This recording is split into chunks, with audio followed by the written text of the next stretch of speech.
I don't mind telling you, I am really excited. I have been given this tremendous opportunity to take over a polytunnel and a huge tract of land to grow my fruit and veg. Now, this is something I have been after for years, and now I've got it. So I don't mind admitting it's a little bit scary too. Anyway, let me tell you a bit more about what my plans are. Okay, so this is the area that I'm looking to take over.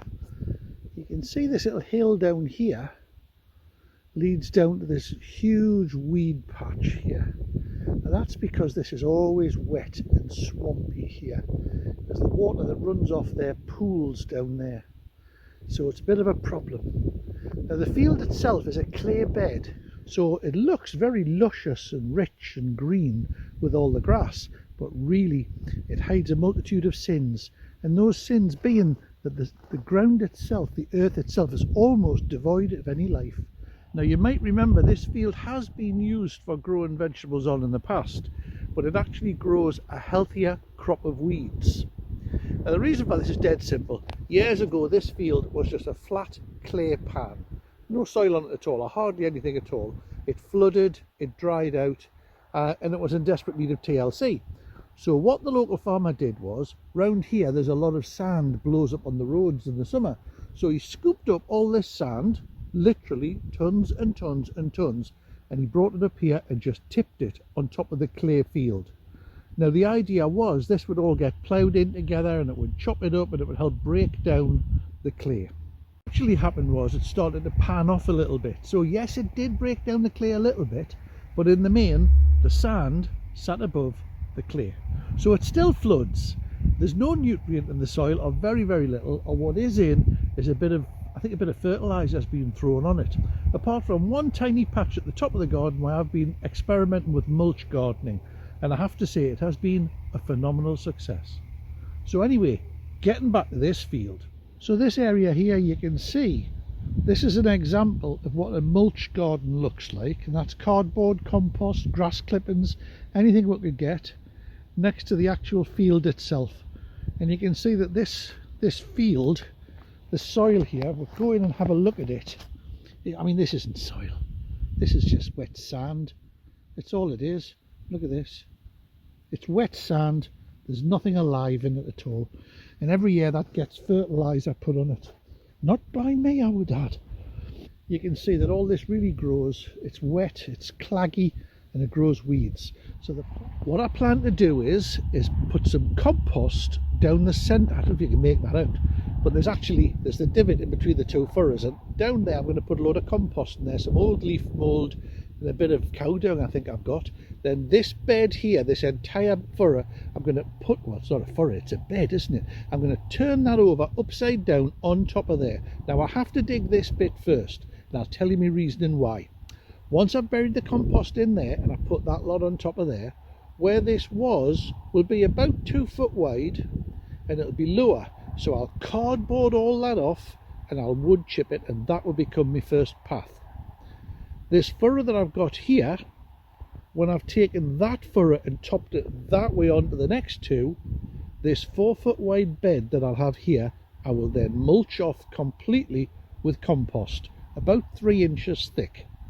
Now the reason for that is it gives me an instant bed with 2 good paths for walking on.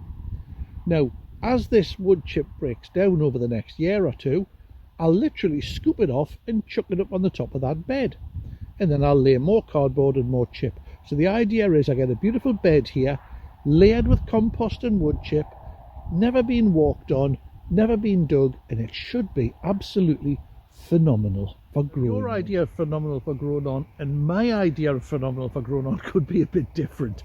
Phenomenal to me means minimum effort in that bed, maximum yield back if I just leave it alone. Now the layers that I'm putting in there of the cow dung, you know, the bit of compost and then the compost on the top, should hold the moisture higher up on that bed than it currently sits. The furrow on the side that I've made my wood chip path will flood. But the idea is, because there'll be about 6 inches of wood chip, I should be able to walk along that without too much difficulty, and that'll hold the moisture to feed that raised bed next to it. Now, whether that works or not, we'll only know when we come back in 6 months and see how the yield's doing.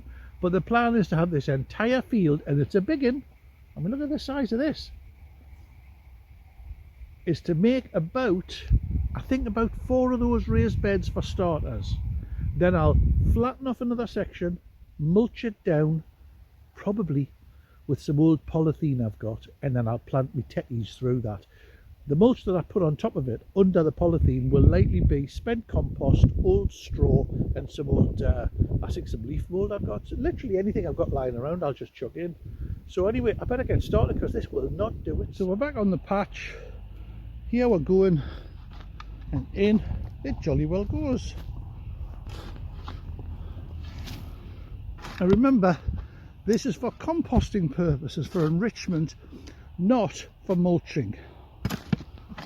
There we go. First couple of barrow loads down between those 2 mounds. There's the path dug out, half that furrow, because it was actually a lot of soil in there, well, a lot of sand. Now you've seen the bed in place now, and that's broken down lovely now, and that's got about 2 inches of compost over the top.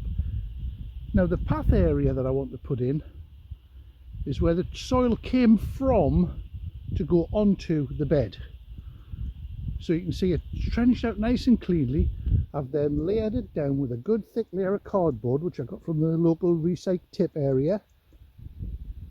And then with a load of wood chips that came from one of our local landscape gardening companies. Now they're always keen to get rid of this stuff.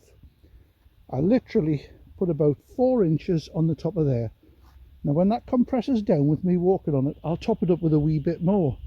Over the years, as it rots down completely, I'll then turn it onto the bed and it'll become extra compost for about 2 or 3 years time. Now I'll get on with this and I'll let you have a look at it when it's finished.